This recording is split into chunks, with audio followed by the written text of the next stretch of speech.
오늘은 사흘 동안 이어지는 4월 임시국회 대정부 질문 마지막 날입니다. 여야는 코로나19 방역과 백신 수급 문제 등을 놓고 치열한 공방을 이어가고 있습니다. 어제 경제 분야 대정부 질문에서는 부동산 문제가 핵심 쟁점으로 다뤄졌습니다.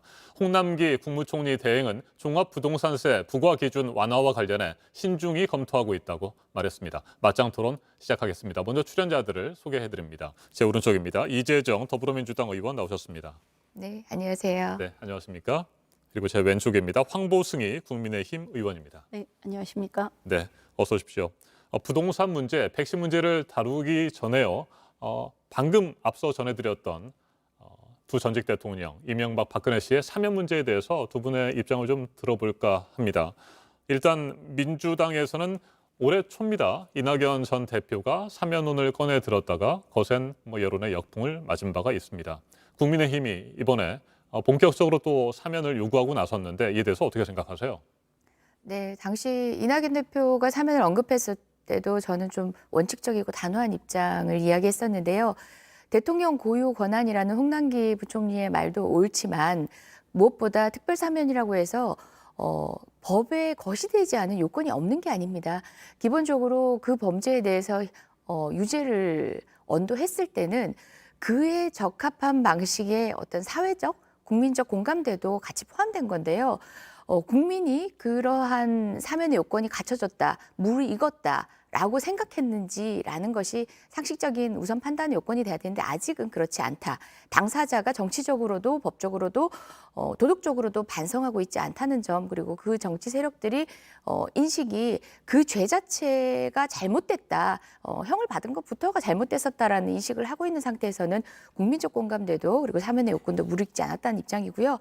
무엇보다 지금 조금 전 뉴스를 통해서도 저희가 확인했다시피 친박계 일부 정치인들의 주장입니다. 그것이 제가 할 얘기는 아닙니다만은 우리 선거에서 그래도 승리를 거뒀던 우리 야당 입장에서도 크게 국민적 공감대를 얻어나가면서 도움이 될 일인지는 모르겠습니다. 아마 당 내에서도 여러 의견이 있을 걸로 추측이 됩니다. 네, 그러니까 지금은 사면을 할 때가 결코 아니다라는 입장이신 것 같은데 네. 그렇다면 언젠가는 사면을 할 수도 있다고 생각은 하십니까? 네, 특별사면이라는 게 명백히 우리 법에 있는 제도이고 사실 여러 차례 그런 사면 제도를 통해 가지고 국민 통합이라는 관점에서 무리하지 않는 수준 내에서는 기능을 해온 것도 사실이라고 봅니다. 하지만 이제 점점 더 법적 요건에 있어서의 대통령의 재량이라는 부분도 축소되어가는 추세에서는 보다 엄격하게 해석할 필요는 있다는 생각입니다. 네, 국민의힘에서는 지난해 말입니다. 김종인 비대위원장이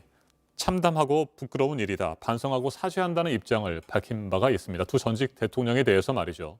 그런데 4개월 정도밖에 지나지 않았는데 다시 이렇게 본격적으로 사면론을 들고 나온 것은 4월 7일 재보궐선거에서 승리를 했다. 이런 분위기 때문입니까?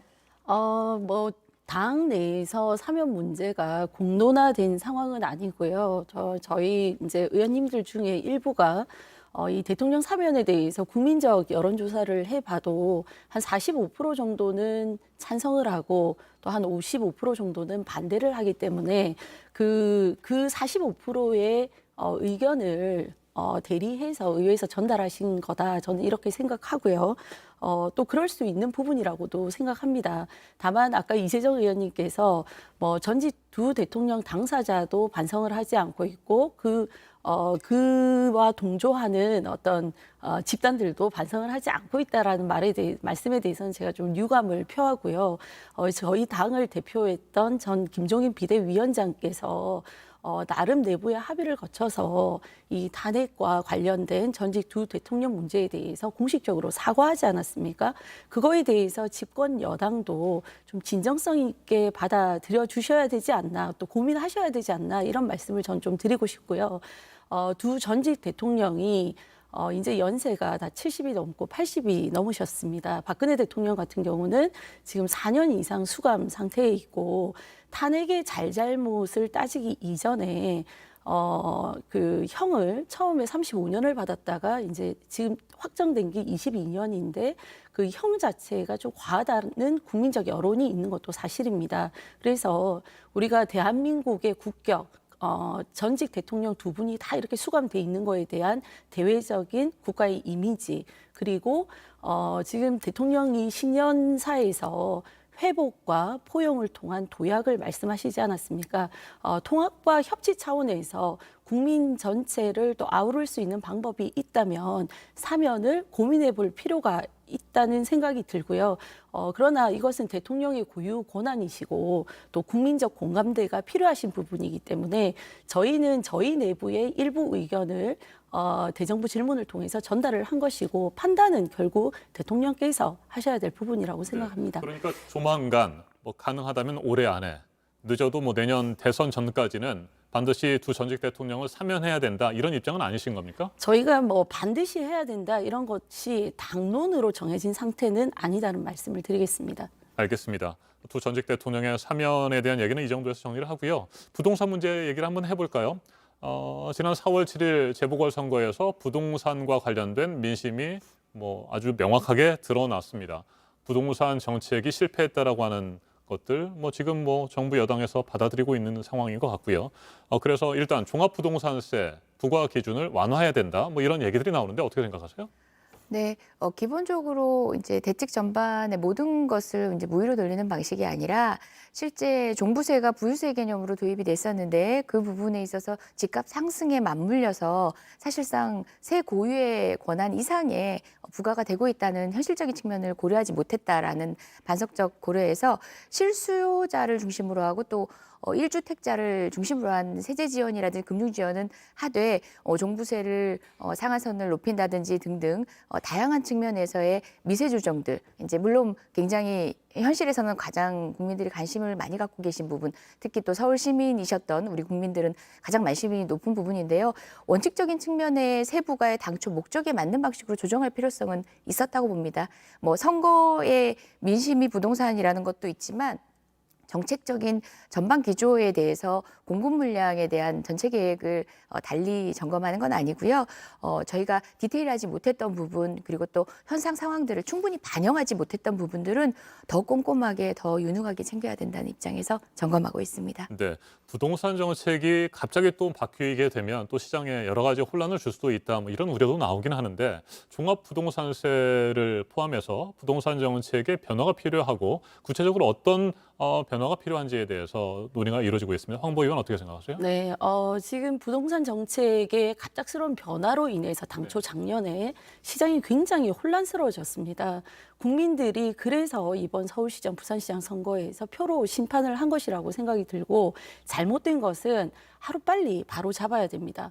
국민들 뭐라고 하고 있습니까? 25번 부동산 정책 바꿨지만 집값이 과도하게 지금 특히 수도권 집값 중심으로 오르다 보니까 그게 지방까지 지금 영향을 미치고 있고요. 그러다 보니 서민이나 청년 같은 사회 취약계층은 집을 사지도 못하고 또 갖고 있어도 걱정, 팔아도 걱정.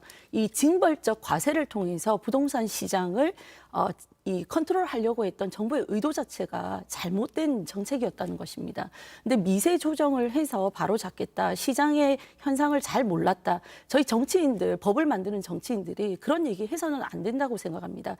사전에 그런 문제를 충분히 예견하고 시뮬레이션 해서 시장의 충격을 최소화하는 것이 저희 여야 정치인의 몫이었는데 이 부동산 특히 임대차 3법 통과할 때 2020년 7월 29일 날 법사위를 통과하고 7월 30일 날 본회의를 통과하고 31일 날 바로 시행이 됐습니다. 8월부터 바로 적용이 됐거든요.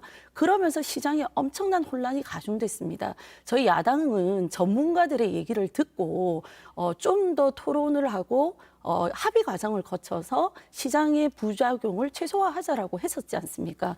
그런 부분을 앞으로도 여당은 반면 교사 삼아서 어떤 그 국민들에게 직접적인 영향을 끼칠 이런 정책이나 입법 그 법안 같은 경우에는 보다 더 신중하게 접근을 해야 된다는 생각이고요. 종부세 완화해야 됩니다. 왜냐하면 당초 노무현 대통령 때 종부세가 도입될 때 부동산 부자 상위 1%를 겨냥하고 그 당시 기준 가격이 가격이 9억으로 정해졌습니다. 지금 서울 시내에 웬만한 아파트들 다 9억이 넘습니다. 부과 대상자가 지금 16%라고 하는데요. 실질적으로는 저희는 16%보다 훨씬 많다고 생각하거든요. 그래서 지금 뭐 여당에서도 이제 9억을 기준 가격이 12억으로 올리자 이런 말씀도 하고 계신 걸로 알고 있는데 실질적으로는 21억까지 공시지가 15억 이렇게 해야 된다는 얘기도 있고요. 재산세와 종합부동산세를 이중과세하는 것은 위헌이라고 또 얘기가 있기 때문에 그 부분에 대해서도 재산세 인하 특례를 완화해서 좀 조정할 필요가 있다고 생각합니다. 네, 기본적으로 우리 국민의힘에서는 이제 자유시장 경제에 대해서 국가 개입에 대해서 굉장히 부정적으로 보는 입장이시고 더불어민주당 같은 경우 복지국가의 지형을 만들어가는 과정에서 조세조항감의 최대한 국민적 합의를 통해서 세 부담을 드리더라도 사실은 실질적인 정책을 통해서 국민께 돌려드린다는 가치 기준에 있어서 현격한 차이를 보이는 당인데요. 그럼에도 불구하고 이제 정책에 있어서의 어떤 기존은 저희가 점검을 하되 기본적으로 국민께 부담이 됐던 몇 가지 지점들에 대한 점검이 부족했던 지점은 이미 말씀하신 그 부분에 대해서도 저희도 공히 의견을 드린 거고요. 조금 전 이제 뉴스를 통해서도 저희가 기사를 통해서도 확인을 하는 것처럼 지금과 같이 그 상한액을 높인다고 할지라도 또 집값에 영향을 끼치는 것도 사실입니다. 하지만 그런 단기적인 어떤 영향에 대한 감수를 보면서도 중장기적인 어떤 대책을 수립해 나가는 것도 더 정치권의 결단인 것 같기도 하고요. 그런 지점에서 지금 나오는 조정 내용에 대해서는 국민의힘도 좀 동감을 하시는 것 같고 시장의 추이를 보면서 또 점검할 부분들은 같이 거듭 점검을 했으면 좋겠습니다. 그리고 이제 대출 규제 같은 경우에 지금 이제 40% 정도 LTV를 주고 있는데 이걸 이제 10% 추가해서 주는 경우가 이 조정 지역 경우에 그 시가 6억 그리고 부부 합산 소득이 8천만 원 이하인 경우에만 적용을 받는데 그러다 보니 적용받는 대상이 많이 없습니다. 그래서 이것을 대폭 완화해야 된다는 거에 대해서 저희 전적으로 동의하고요. 제 개인적으로는 생애 첫 주택을 구매하시려는 분들에게는 LTV 기준을 파격적으로 완화해서 80% 이상 저는 줘도 된다고 생각합니다.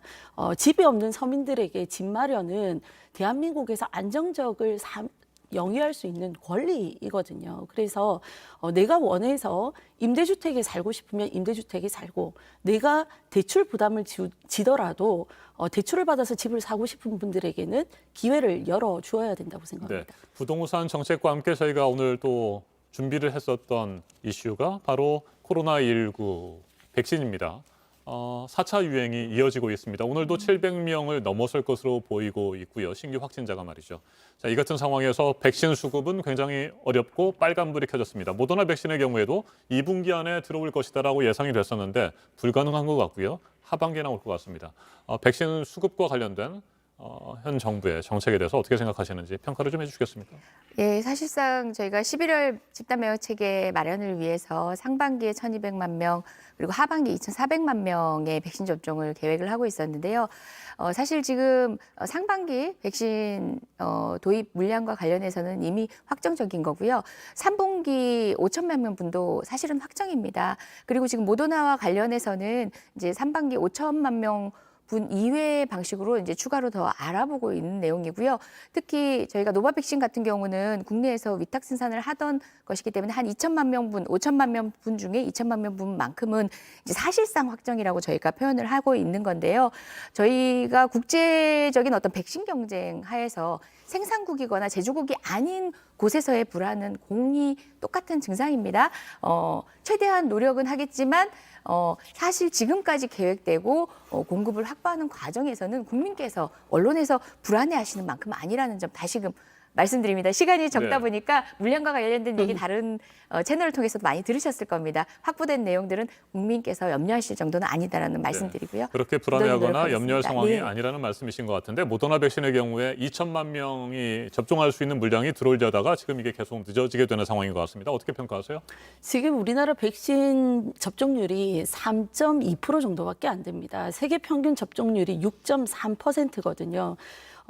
국민들은 보고 있습니다. 이스라엘 같은 경우에 이미 마스크를 벗고 일상으로 복귀를 했습니다. 영국, 인도 다 이렇게 그 앞서가는 나라들이 있는 반면에 우리는 OECD 국가 중에 37개 중에 백신 접종률이 35위입니다. 대한민국의 백신 수급 정책은 현재 실패 상태라는 생각이 들고요. 이럴 때일수록 지혜를 모아서 노력을 해야 되는데 저희 야당에서는 미국과 함께 이 협상을 통해서 또 FDA 어떤 그 FTA 기준에 따라서 백신 스와프 지금 제안하지 않았습니까? 네, 빨리 정부에 사고 미국에서 있는 백신 겁니다. 들여오고요. 반도체를 주든 돈으로 보상을 하든 일단은 국민에게 빨리 백신을 확보해서 마치고 정말 당초에 정부에서 말씀하셨던 것처럼 11월 달 집단 면역을 면역 체계를 이렇게 만들어서 일상으로의 복귀, 경제 회복 이거 빨리 해야 된다고 생각합니다. 알겠습니다.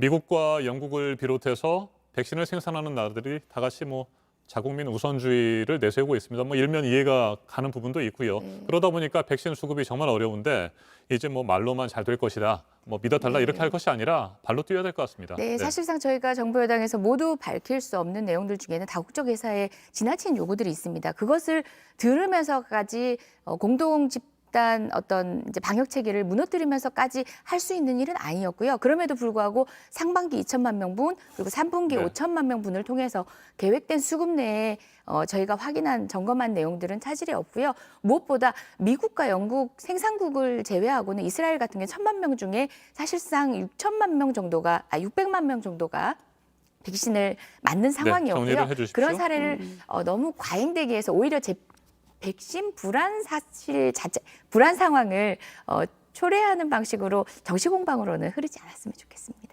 네, 짧게 10초만 하십시오. 네, 뭐 정치 공방이라고 보셔서는 안 되고요. 국민을 위한 건전한 고민이고 제안입니다. 그리고 네. 전문가들 의견 들으셔야 됩니다. 김호란 방역관 청와대에 지금 방역기획관 임명을 하셨는데요. 이분 인식 자체가 지금 이재정 의원님하고 같습니다. 백신 3, 4월 달 되면 더 싸게 구입할 수 있다. 그래서 빨리 확보할 필요가 없다. 이런 말씀들을 과거에도 하셨는데 그런 것들이 우리나라가 백신 후진국으로 만든 인식의 네, 문제라는 현재로 보고 생각이 과거를 평가하시면 안 들고요. 되죠. 방역과 중요- 백신이라는 것은 정리하겠습니다. 예측과 중요한 위험과 것은- 이익을 대비하는 굉장히 네, 예민한 제 발언 지점의 전문적 기회니까요. 판단입니다. 중요한 것은 네. 국민들은 빨리 백신을 맞기를 바라시고요. 제가 지역구에 연세 드신 분들이 많으세요. 노인회에서 어른들이 코로나 때문에 너무 우울하다고 하십니다. 우리는 도대체 언제 백신을 맞을 수 있냐고 네, 하십니다. 함께 네, 온전한 여기까지 생활을 듣겠습니다. 돌아갈 수 있도록 정부에서 더 정치권이 적극적으로 냉정하고 대응하시고요. 예민하게 함께 잘못한 대응했으면 것에 대해서는 정부와 여당도 좀 잠깐만요. 인정을 네. 하셨으면 좋겠습니다. 여기까지 듣도록 하겠습니다. 시간이 많지 않아서 네. 죄송하고요. 다음에 또 토론 기회 관련 얘기들을 이어가도록 하겠습니다. 사실 여야가 지금 따로 없지 않습니까? 모두가 맞습니다. 힘을 합쳐서 맞습니다. 백신을 네. 빨리 구하는 데 노력을 해주시기를 바랍니다. 이재정 의원, 황보승 의원 토론 잘 들었습니다. 감사합니다. 감사합니다. 고맙습니다. 수고하셨습니다.